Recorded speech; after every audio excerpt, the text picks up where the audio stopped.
So another Jersey Shore star is going to be appearing on a wrestling event. Oh, is that so? First it was JWOW and TNA. Then JWOW was on TNA? Yes, she was. I didn't know that.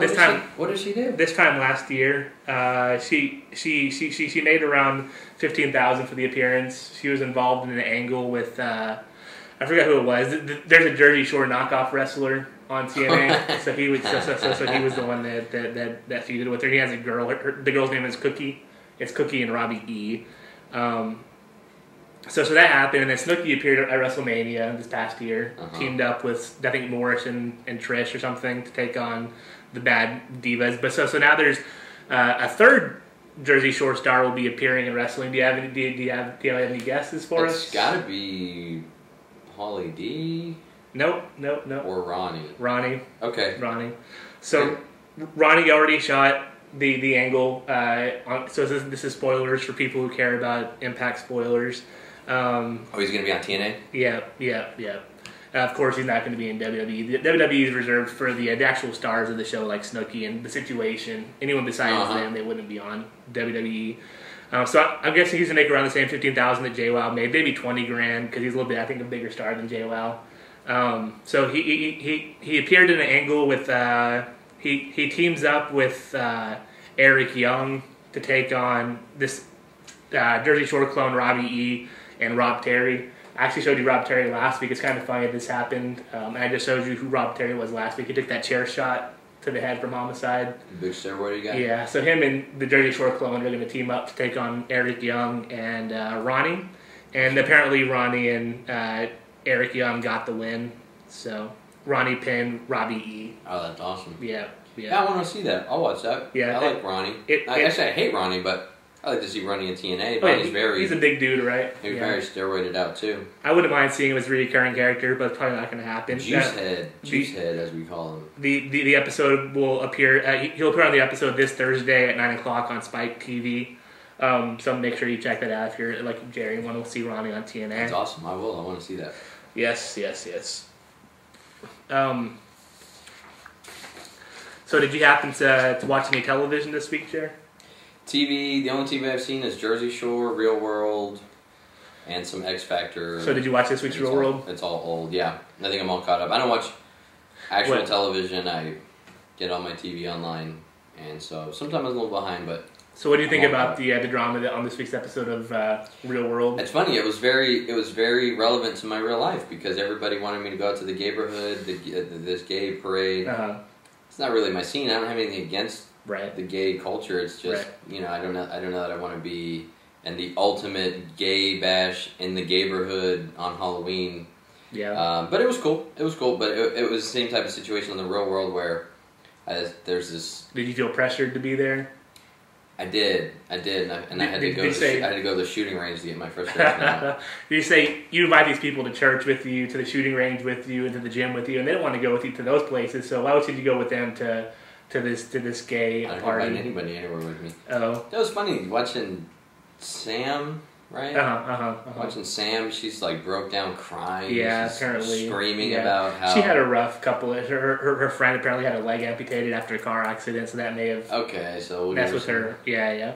We give her some credit. But, I mean, for her to demand that everybody in the house, go to that... Yeah. Nobody has a problem with you going. Nobody's stopping you from going and doing this. But if somebody's not comfortable...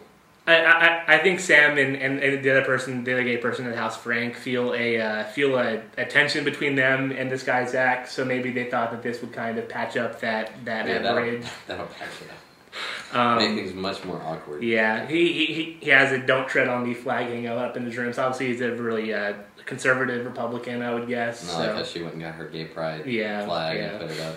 Hey, he took it well. He took it in stride. He did, and then you put that rainbow boot on the. But let's go to the "if I will beat the gay out of you" comment. Yeah. I don't know why that would be the first thing out of your mouth. That's obviously what I'm saying. Obviously, he has some issues with the gay people.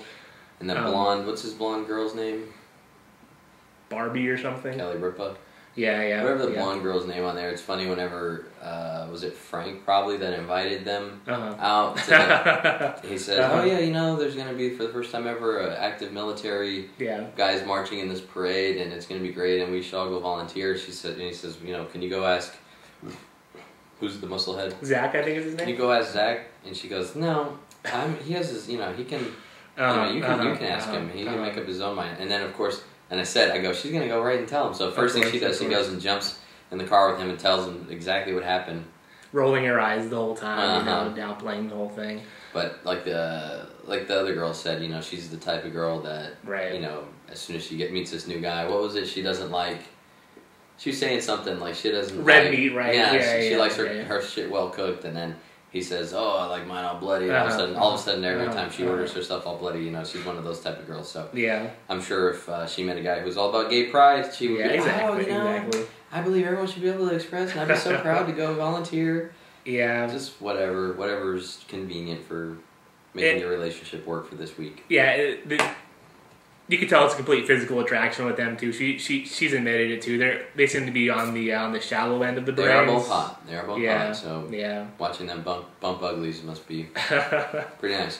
That's what I wanted to say. If we could go back to the Kim Kardashian thing in honor of the Kim Kardashian divorce, I went back today and I watched the Kim Kardashian and Ray J sex video, and you know, she's got a really nice ass. She has it, yeah.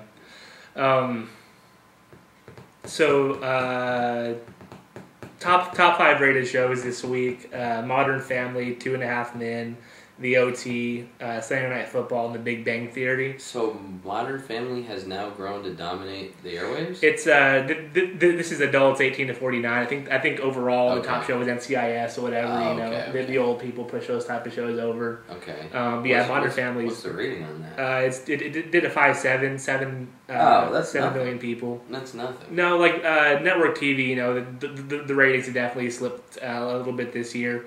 Usually Saturday Night Football is the thing to lead during football season, but it was a Colts blowout. They got blown out by New Orleans last Sunday. Oh, it was like 65 to 7 or 0 or something. Yeah. That was terrible. Of course, I played Drew Brees in my fantasy league and got that sucks. Smashed to pieces. Yeah. That was the top 5 shows. Two Broke Rules was number 6. The World Series didn't do so well. Game 4 was the highest rated game of the series with 4.2 million. Did they have the ratings for Game 6 in there on that? This is the week ending in October 23rd. So no, okay. So I imagine Game 6 is gonna. I would hope gonna have done very well. Or even Game 7 with the 6 hype. You know, people were saying Game 6 was the best game in the history of baseball or something. Once Upon a Time on ABC premiered to a 4.0. I saw a lot of hype into that. That looks stupid. You know, what's it called? NBC has their Grimm show coming on also. It's kind of like that. It's kind of funny. Both these shows had a kind of fairy tale show coming on. So everybody does what they always do. They always give you 2 movies that are exactly the same. They give you 2 TV shows that are exactly the same. And there's a comic book. They give you Backstreet Boys and NSYNC, and they just let them fight it out until there's a winner. You have to, united we stand, divided we fall, Jer. So what's the equivalent to Mind Control? What's it's either us or X Factor, I guess. Or Survivor. I would say it's probably The Daily Conversation. Why'd you bring up our arch nemesis on this show? They don't deserve the free plug. Because we have a much better show than they do. Yes. I'm sure they'll be happy to hear that. So what do you think was tops of the box office this week, you know? The top of the box office, I know somebody's been doing very well, right? There's a couple in there that have made some. So one movie was number 6, made $73 million so far. It's been out for 4 weeks. Number 6 is Real Steel. Real Steel, that's the one I was thinking of. Yeah. Okay, that was number 6? Yeah, it's been out number 1 last week? It's been out for about 4 weeks. I thought it was still number 1 last week. I think it was number 2 last week. Okay. Real Steel. Getting ready for that AI future where robots are the gladiators. Make it fun and friendly now, but I've heard really good things about this movie. I don't know if you've heard the good things. Apparently, it's a lot better than it's more like a motivational 80s type movie. Like, was it better than Iron Giant? I'm kidding. I've never seen Iron Giant. Iron Giant's pretty badass. These are really good. It has Vin Diesel as the voice of the Giant. His first acting role as the voice of that was Vin Diesel's first voiceover work. So number one this week, though, speaking of animated features, was Pussy in Boots, starring Antonio Banderas. That was number what? Number one.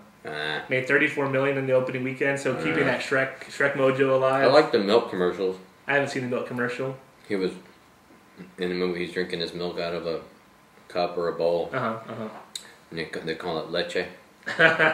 He was drinking his leche. As a Hispanic American, you found that entertaining? I found that entertaining. Yeah. As they catered that commercial straight to me. Yes, just like Rick Perry catered his message to young black voters. I've seen that controversy kind of blew up. Really?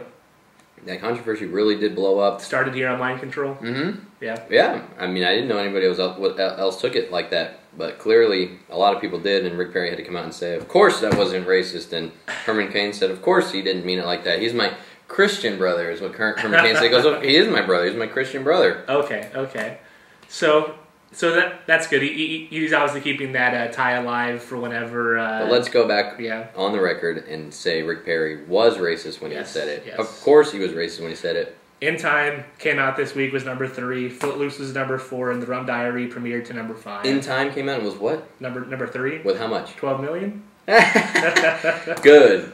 That looked terrible. Yeah, Rum Diary unfortunately premiered to 5 million. That was pretty decent. No, it didn't. That looked like Fear and Loathing in Las Vegas Part 2. Yeah. Johnny Depp really needs to start picking some other shit. Like, he keeps picking the same shit over and over. And I'm so done with Johnny Depp. Him and Robert Downey Jr. need to be in a movie. Those two are very similar. Yeah. But I saw the most entertaining thing I've seen out of Johnny Depp was a video just recently where, I don't know how old it was, but I just saw it recently where he was outside of a club or a bar so smashed that he was like, he couldn't walk. And he fell on the floor, and his people had to pick him up, put him in the car. Who is this? Johnny Depp? Yeah, Johnny Depp. Okay. That was awesome. So it was real life from Diaries. Yeah, unfortunately, his life has been pretty rough as far as the alcohol and drug abuse. Mm-hmm. But he has all that money, so... No shame in that. No. And he played the Pirate of the Caribbean so well, so maybe I had to get to the part, you know. I think that's what killed it for me when he started doing part 1 through 10 of all that. Yeah. So we're already half an hour into the show, Jeremiah. Woo! Yeah. So let's move on to some world politics here. Yeah, let's heavy it up. We've been real light on you. Yeah. Time to heavy this up.